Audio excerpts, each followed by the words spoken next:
5 orang dalam satu keluarga di Penajam Pasir Utara, Kalimantan Timur jadi korban pembunuhan oleh tetangganya sendiri.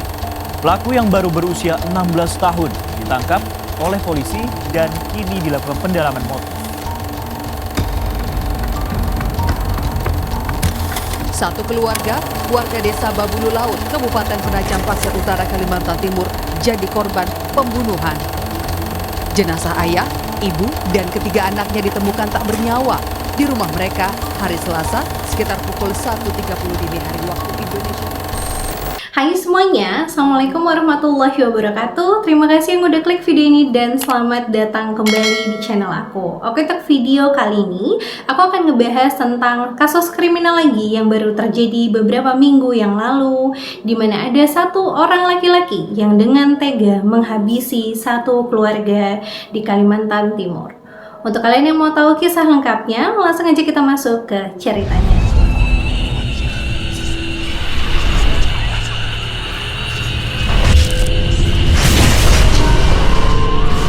Jadi, pada hari Selasa, tanggal 6 Februari 2024, Zainuddin mengajak kakak laki-lakinya untuk pergi ke ketua RT setempat, lebih tepatnya ketua RT nomor 18, Desa Babulu Laut, Kecamatan Babulu, Kabupaten PPU.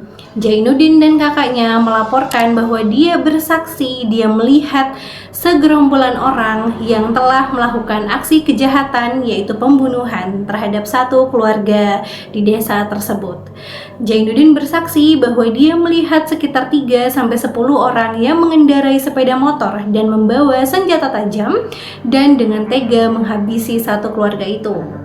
Tidak cuma itu aja, Zainuddin juga mengatakan bahwa dia juga ikut membela satu keluarga itu dan bertarung dengan 3-10 orang tadi, tapi sayangnya dia kalah jumlah dan memutuskan untuk kabur dan segera melaporkan kejadian tersebut ke ketua RT setempat pada saat itu.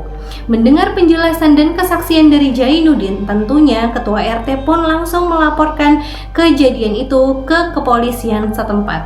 Berapa menit kemudian, kepolisian pun untungnya nggak lama-lama langsung mendatangi TKP, dan benar saja, ketika mereka semua sampai ke TKP di rumah yang dimaksud sama Zainuddin, mereka semua melihat 5 orang yang sudah tergeletak tidak bernyawa di rumah tersebut.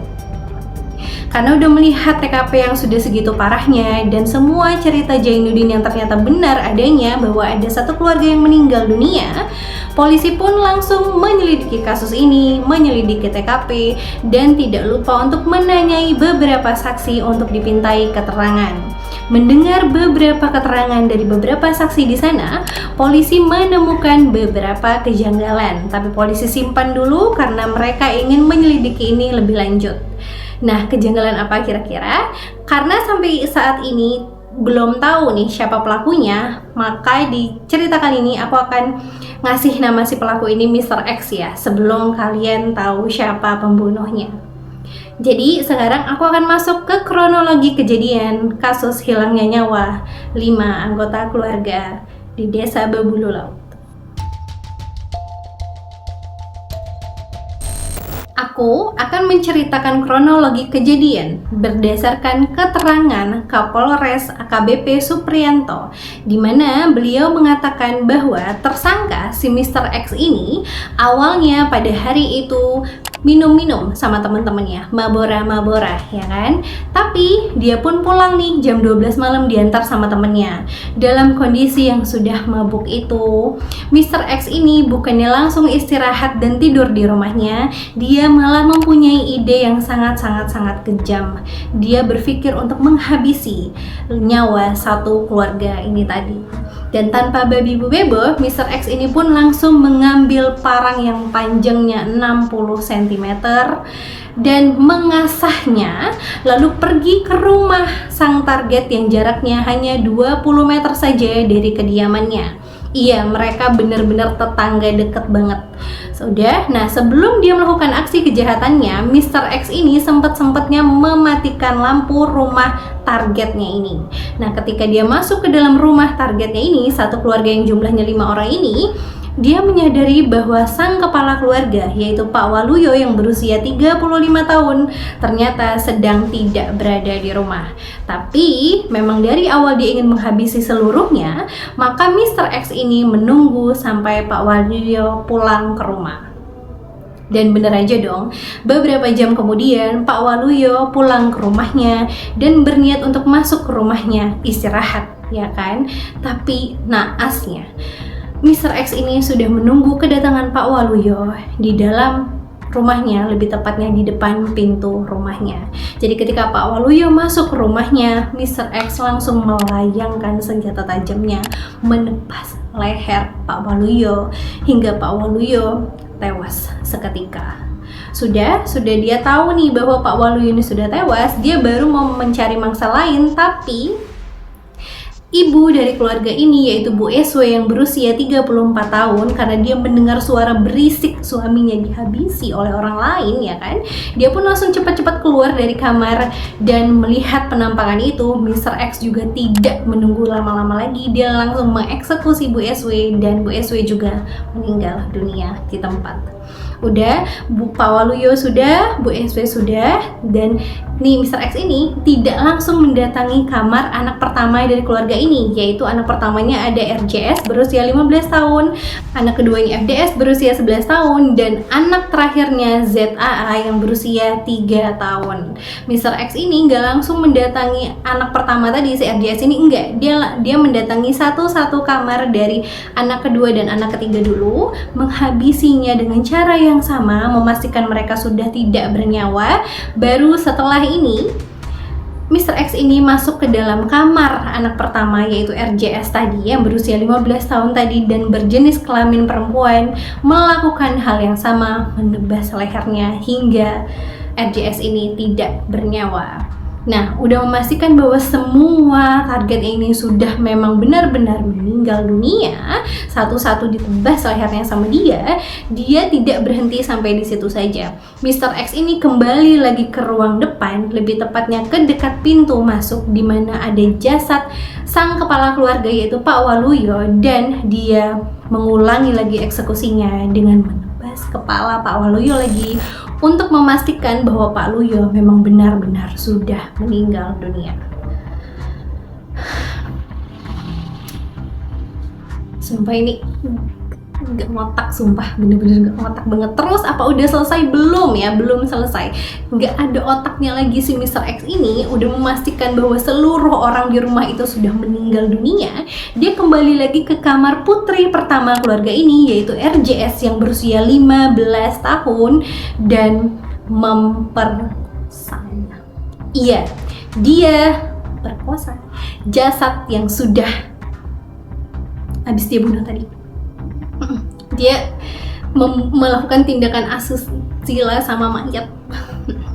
Udah cukup RJS aja? Enggak, belum. Gilanya si Mr. X ini udah memperkaos si RJS. Dia datang lagi ke tempat mayatnya ibunya si RJS ini, Ibu SW, dan melakukan hal yang sama, yaitu memperkaos Ibu SW juga. Udah sakit jiwa, memang bener-bener gila, bener-bener kayak, karena emang manusia tuh, mohon maaf ya, emang kadang kelakuannya lebih menyeramkan dari setan. Bener itu kadang, sumpah aja. Udah melakukan itu semua, memastikan semuanya bahwa mereka semua sudah meninggal dunia, dan dia sudah melakukan semua yang dia mau, melampiaskan hasratnya kepada mayat-mayat itu. Mr. X ini pun mengambil seluruh handphone dari pemilik rumah itu dan mengambil uang tunai sekitar 300.000. Tapi ada juga yang bilang bahwa uang tunai yang diambilnya itu sekitar 353.000, around 300 ribuan lah ya pokoknya. Nah, setelah melakukan itu, Mr. X ini kembali ke rumahnya, membersihkan tubuhnya, mencuci pakaian yang berlumuran darah, mencuci juga parang yang menjadi senjata dia menghabisi satu keluarga itu, dan mengajak kakaknya untuk melaporkan seluruh kelakuannya ke Pak RT setempat.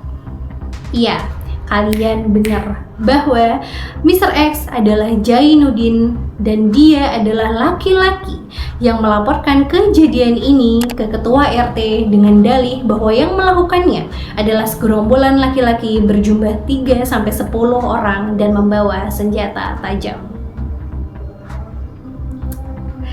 kalian pasti ketebak sih dari awal. Memang biasanya pemeran yang muncul di awal cerita itu biasanya pasti terlibat dalam kasus, ya kan?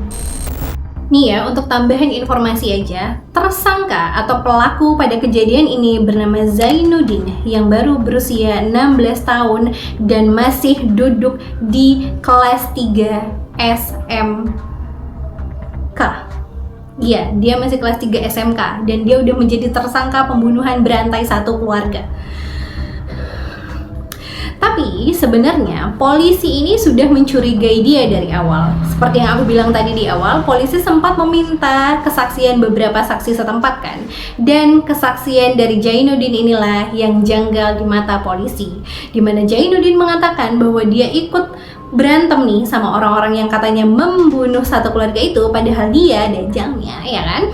Terus dia juga mengaku ini, mengaku itu, tapi polisi tidak menemukan tanda apapun di TKP. Jika memang ucapan Zainuddin kesaksiannya ini benar, setidaknya ada sisa-sisa kejadian atau memang bukti yang lain di TKP, tapi polisi tidak dapat menemukan satupun yang dapat membuktikan omongan ataupun ucapan dari Zainuddin tadi.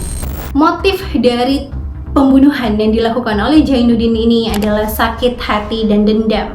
Sakit hati karena apa? Sakit hati katanya satu, karena Zainuddin dan satu keluarga ini sering banget cekcok gara-gara ayam, kayak sabung ayam itu, judi kayak semacam itulah, katanya karena itu satu.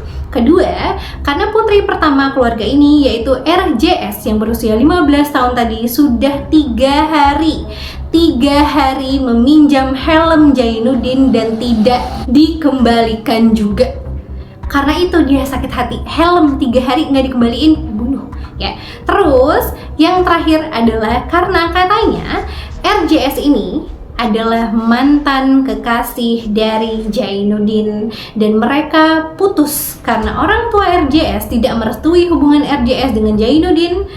Itu, jadi RC Zainuddin ini sakit hati dengan orang tuanya karena tidak merestui hubungannya, sakit hati kan RJS karena RJS ini minjem helmnya nggak dikembaliin gitu kan. Terus sakit hati juga karena selalu cekcok masalah sabung ayam. Dan 3 alasan itu tadilah yang dipercaya menjadi motif pelaku melakukan pembunuhan keji terhadap 5 anggota keluarga di Kalimantan Timur ini. Menurut kalian gimana? Kayak astagfirullahaladzim, masalahnya ini dipinjam helm ya, mohon maaf, helm. Banyak orang di luar sana yang minjem duit kagak balik-balik juga kagak dibunuh, say, ya kan? Gitu. Emang firasat orang tua tuh nggak pernah meleset sih ya rata-rata. Pak Waluyo dan Bu Eswe tidak merestui hubungan anak pertamanya dengan si Zainuddin. Terbukti kan Zainuddin ternyata titisan setan, ya kan? Astaga. Terus kalian mau tahu nggak, waktu rekonstruksi kejadian ulang, mereka nih semua orang yang di situ bersaksi bahwa tidak ada raut penyesalan di wajah Zainuddin ketika melakukan reka adegan untuk pembunuhan ini. Mohon maaf, dia antara sakit hati, psikopat, atau emang udah stres, atau emang gimana kejiwaannya. Tapi mereka pasti memeriksa kejiwaan si Zainuddin ini sih ya. Tapi aku belum tahu resmi nih kira-kira berapa hukuman pasti yang akan diterima sama Zainuddin. Kalau kalian punya informasi lebih lanjut soal kasus ini, atau kira-kira berapa tahun hukuman yang diterima, hukuman mati sih kalau bisa, ya kan? Komen di bawah ya. Oke, gimana menurut kalian soal kasus kali ini? Hati-hati ya guys, hati-hati dalam bersikap sama orang, hati-hati baik omongan, sikap dan segala macam, karena orang-orang zaman sekarang tuh kalau udah sakit hati tuh suka menyeramkan, ya kan? Banyak banget kasus pembunuhan yang terjadi karena sakit hati atau karena berantem atau segala macam yang sebenarnya bisa diomongin baik-baik, tidak harus dengan pertumpahan darah, ya kan? Oke, sekian dulu videonya. Terima kasih udah nonton sampai habis. Jangan lupa like videonya kalau kalian suka. Komen-komen di bawah untuk ide-ide video dan saran lainnya. Sampai ketemu lagi. Bye bye. Assalamualaikum.